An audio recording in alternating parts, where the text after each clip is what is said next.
O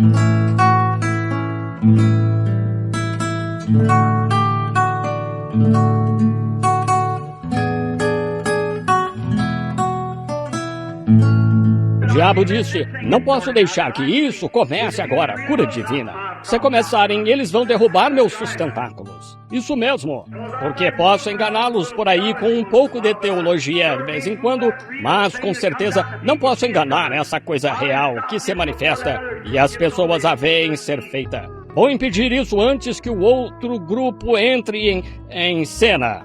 Ele não impediu, então não pode impedir agora. Isso mesmo. O Evangelho de Deus seguirá adiante, e adiante, adiante, adiante. Quando já não houver céus ou terra, essa palavra ainda permanecerá a mesma. Porque os céus e a terra passarão, mas as minhas palavras nunca hão de passar. Não podem passar. Essas palavras são tão imortais quanto o próprio Deus. Não podem passar. Eu creio em cada palavra dela. Tudo o que Jesus foi, Ele é agora e sempre será. Isso mesmo. Ele é o mesmo ontem, hoje e eternamente. O mesmo Espírito Santo que caiu no dia de Pentecostes é o mesmo Espírito Santo de hoje. Admito que tem sido pisoteado, ridicularizado, mal interpretado, deturpado e tudo mais assim. Isso é só o diabo falsificando. Mas há um batismo real e genuíno do Espírito Santo que traz os mesmos resultados que tiveram no dia de Pentecostes. Isso mesmo. Claro, o diabo tem velhos chamarizes e corvo por aí. Eu lhes digo a verdade. Toda vez que virem um espantalho, lembrem-se. Há algo bom por perto. Isso mesmo. Claro, não se vê um espantalho em velhos abacaxizais ou, quero dizer, em cercas vivas aqui. Coloca-se sob as grandes árvores doces. É onde se vê o espantalho, pois estão querendo afugentar. O diabo põe cada espantalho em volta da boa religião genuína do Espírito Santo que ele possa colocar ali. Porque bem ali está Jesus Cristo, o Filho de Deus ressuscitado com seu poder imortal, o mesmo ontem, hoje e eternamente. Amém. Isso significa assim seja. Muito bem. Agora vemos que eles os colocaram no cárcere interior. Na manhã seguinte deram-lhes uma boa surra e os despediram. Agora encontramos Pedro esta manhã em pé entre eles aqui no capítulo 4. E ele disse: ora, vós, homens israelitas, e vós que habitais na Judeia, seja-vos isto notório. Jesus de Nazaré, como ele provou ser um homem de Deus. Todos os sinais e prodígios que Deus realizou por meio dele provaram que ele era um homem de Deus. Eles sabiam que ele era o homem de Deus. E então ele disse: vós, pelas mãos de injustos crucificastes e matastes o príncipe da vida, o qual Deus ressuscitou e somos testemunhas disso.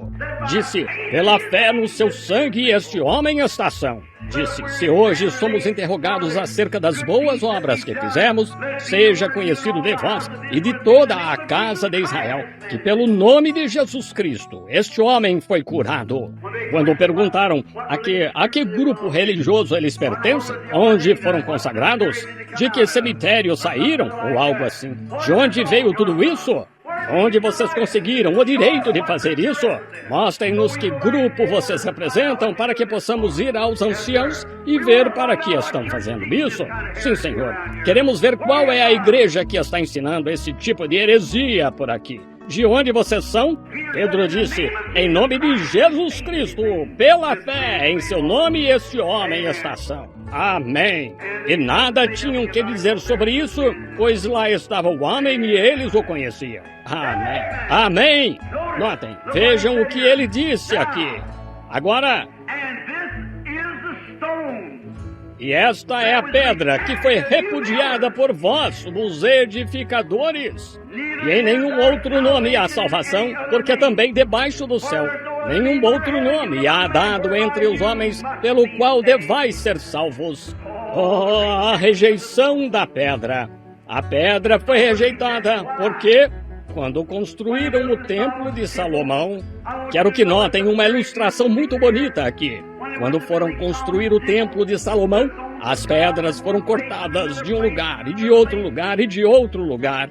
Algumas foram cortadas deste modo e outras daquele modo, mas a Bíblia disse que quando se juntaram, creio que levaram 40 anos para erigir o templo. e não houve um zumbido de serra, nem o som de um martelo em 40 anos. As pedras se juntando, pedra sobre pedra. A única coisa que tinham de fazer era aplicar um pouco de argamassa nela e assentá-la ali. E se fixava, pedra com pedra, pedra com pedra. Pensem nisso. Agora, é isto o que penso disso, irmãos. Quando aquele templo lá representava o templo espiritual, o templo em que estamos agora. Eles vinham ao templo para receber sua bênção. Nós somos batizados no templo de Deus, no corpo de Deus, no corpo de Jesus Cristo. E estamos em Cristo pelo batismo do Espírito Santo. 1 Coríntios 12. E, portanto, agora, nenhuma condenação há para os que estão em Cristo Jesus. Romanos 8:1. Que não andam segundo a carne, mas segundo o Espírito. Eles desejam coisas espirituais. Eles não se importam com as coisas carnais. Minha carne diz, estou muito cansado. Meu espírito diz, você não está. Eu sou seu chefe. Siga-me. Amém. Vejo um caso lá e a médica diz, sabe, esse caso não tem recuperação. Esse caso está perdido. Eu olho para ela e digo, isso mesmo.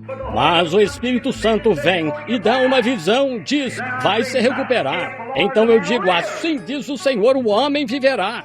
E não andamos mais segundo as coisas da carne, andamos segundo as coisas do Espírito. Isso mesmo. Agora, quando estas pedras se juntavam, elas foram cortadas em todo o mundo, em diversos lugares. A madeira trazida dos seus altos cedros do Líbano era cortada e levada a Jope, em carro de bois, e aí por diante, em jangadas, até chegarem para fazer o templo. Mas quando se juntavam, não... Quero que notem. Uma pedra foi cortada desta forma, outra pedra cortada de outra forma. Talvez quando os pedreiros as estivessem cortando, eles tenham discutido e brigado e tudo mais. Como muitos pregadores fazem hoje. Sou metodista, sou da Igreja de Deus. Glória a Deus, pertenço às assembleias. Sou isto. Vocês continuam brigando. Mas lembrem-se, é Deus quem está cortando. E quando este cortava desta forma e um daquela forma, eles não conseguiam entender. Mas quando iam juntá-las, tudo estava no chão.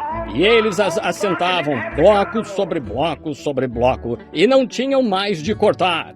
Creio que um dia glorioso destes, quando esta confederação unida de igrejas se juntar, e o novo Papa for trazido dos Estados Unidos e colocado lá conforme a profecia, então formarão uma imagem semelhante à besta.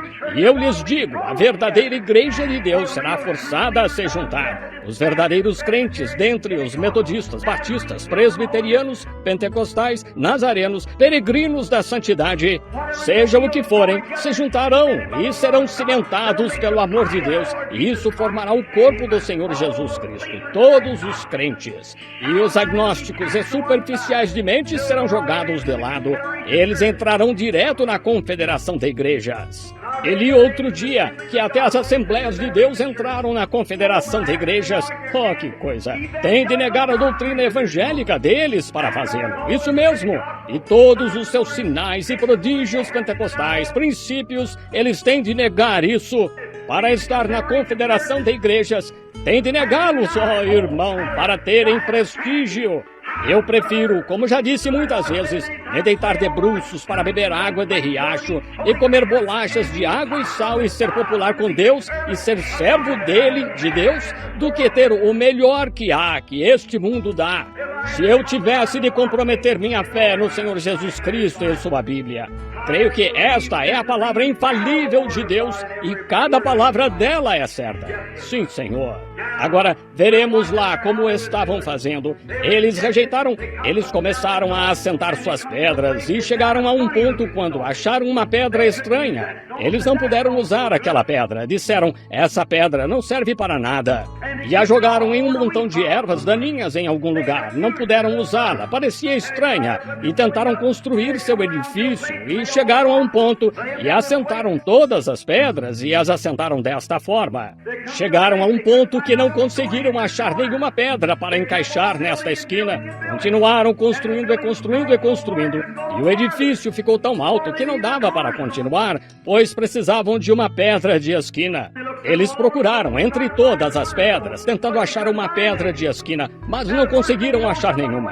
E de repente, alguém foi ao montão de ervas daninhas, e a própria pedra que rejeitaram era a principal pedra de esquina. E é o que acontece hoje, amigos. A Igreja Metodista está bem, a Igreja Batista está bem, a Igreja Presbiteriana, a Pentecostal, a Nazarena, a Peregrina da Santidade, seja qual for, tudo bem. Mas a questão é, irmão, que estão rejeitando a verdadeira pedra de esquina. É por isso que o Evangelho não foi a todo o mundo por meio de poderes e sinais e demonstração. É porque as denominações excluíram o próprio poder do fenomenal, dizendo, os dias dos milagres já passaram, não há isso de cura divina, não há isso de falar em línguas, não há isso de sobrenatural, isso foi para um dia passado. E você verá, irmão, que cada uma que faz isso fica bem ali na prateleira. Elas não passam de organizações de lojas. Elas têm um monte de membros, isso mesmo, mas a Bíblia disse que eles teriam aparência de piedade, mas negariam a eficácia dela. Destes afasta-te. Mas como igrejas, eles veem que todas estas denominações têm tentado edificar. Elas não podem edificar sobre nada menos do que Jesus Cristo é justiça. E se você recebe Jesus Cristo e diz que é tolice, diz, eu recebi Jesus. Se recebe Jesus, você recebe algo que ele diz que esta palavra de Deus é inspirada. E ele é o mesmo Senhor Jesus esta noite, realizando e fazendo exatamente o mesmo que disse que faria. Ou você não recebeu o Senhor Jesus, você recebeu alguma teologia, mas não o Senhor Jesus. Pois quando Jesus entra em seu coração, algo acontece que você crê em tudo o que Deus diz. Não só isso, mas você sabe que é assim. Todos os demônios do inferno não poderiam tirar isso de você. Ora, claro, você crê nisso. Deus disse isso e acabou. Quando ouve assim, diz o Senhor, você põe suas esperanças nisso aí. Quer viva ou morra, você crê nisso. Mesmo assim, você está pronto a selar seu testemunho com seu sangue a qualquer momento, pois crê que é a verdade. Você sabe que é a verdade, pois Deus disse assim, e algo dentro de você sabe que é a verdade. Mas agora, se você só aceita baseado em um ponto de vista educacional e... Ora, você pode argumentar isto e argumentar aquilo e dizer isto não é e aquilo não é, e não cremos nisto e não cremos naquilo. Você sabe argumentar. Você diz, bem, não posso crer em coisa assim. Talvez tenham chegado à mesma coisa em New Albany esta noite, argumentando contra Deus. Por que isso? Ouçam um pouco mais e vejam a oração que essas pessoas fizeram. Disse, porque bramam os gentios e os povos pensam em coisa vã. Verdadeiramente, Senhor, de teu Filho Jesus, e concede aos teus servos, quando oraram unânimes. Disse, concede aos teus servos falar a palavra de Deus com ousadia, enquanto estendes a mão de teu Filho Jesus para curar os enfermos. Amém. Deus nos ajude a ter uma reunião de oração assim. E tendo orado, moveu-se o lugar em que estavam reunidos. Que coisa! É disso que precisamos esta noite. Homens e mulheres com o coração e unânimes como eles estavam. Eles não dão atenção a isto ou aquilo ou a outra coisa, mas você está imerso em Cristo Jesus. Minhas esperanças estão edificadas em nada menos do que no sangue e na justiça de Jesus. Quer o sol nasça amanhã ou não, nos unimos com um juramento perante Deus de servirmos ao Senhor Jesus e andarmos em seus passos, independente do preço. Então você verá uma igreja avançando. Amém. Disse, e em nenhum outro nome há salvação, porque também debaixo do céu nenhum outro nome há, dado entre os homens, pelo qual devais ser salvos.